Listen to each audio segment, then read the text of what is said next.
Colin O'Keefe here for LXBN TV. 2014 has been the year of the drones, in a good way. The FAA has made a major push to make these unmanned aerial systems a part of everyday life. Joining me now to explain where things stand now is attorney Paul Fraidenmburg. He's with Buchalter Nemer, an author on the aviation and airport development law news. Paul, first, what is the current status of the regulation around drones? Where do things stand now? Thanks, Colin. And the answer is it depends what you want to do with your UAS.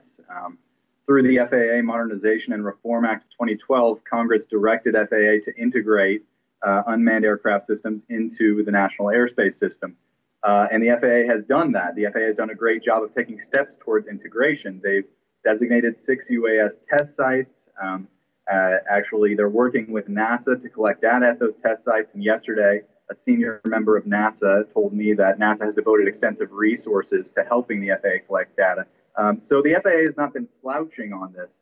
That being said, the existing regulatory framework is clearly inadequate and it's being lapped by the technology. Right now, if you want to use your UAS for commercial purposes in the private sector, you'll need to petition the FAA for a regulatory exemption. What we've seen this week and last week is that the FAA is taking these petitions very seriously. Last week, FAA announced it's considering granting certificates of authorization to 7 Hollywood studios for filming. Previously, we've seen a lot of the filming with UAS has been done in Europe, where they have a different set of regulations. So it would be really big news to have that done here in the United States.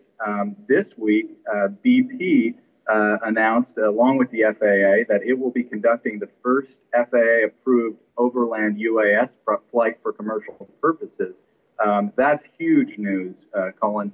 What we're looking at is a system now where we'll probably see a great deal of petitions for certificates of authorization because the FAA is telling us we are willing to integrate, we are willing to start taking these steps.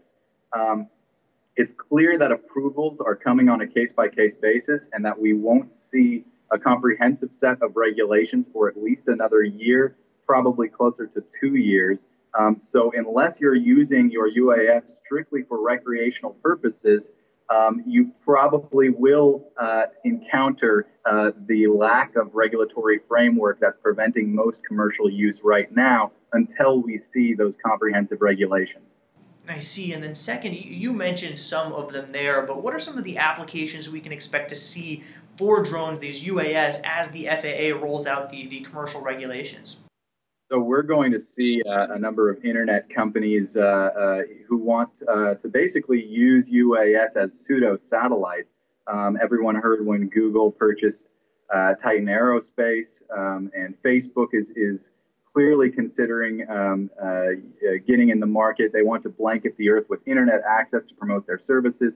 That's going to be one of the major first steps, I think, into integrating UAS into our daily lives, only because that sector has the most resources to devote towards UAS integration and working with the FAA. But we're also seeing clearly the entertainment industry, as I've said, previously mostly conducting their UAS filming in Europe, but we will see that in the United States, and the FAA, as I've said, is considering right now as we speak, granting certificates of authorization to 7 different filming studios.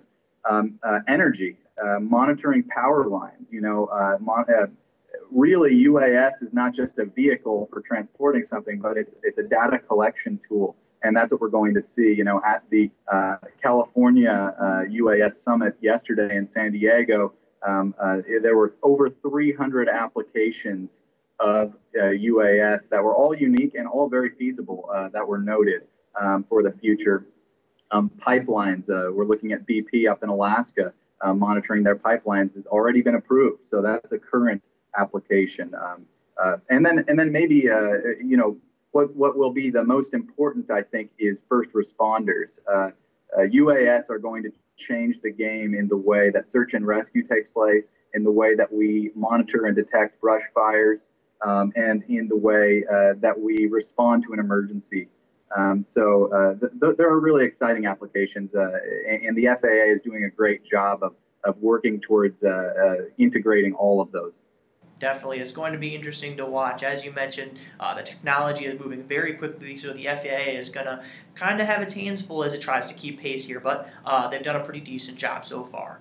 Once again, that was attorney Paul Fraidenmburg of Buchalter Nemer. For more of his insight on this subject and others in this space, be sure to visit Aviation Airport Development Law News.com. Thank you for joining me today, Paul. Thanks, Colin.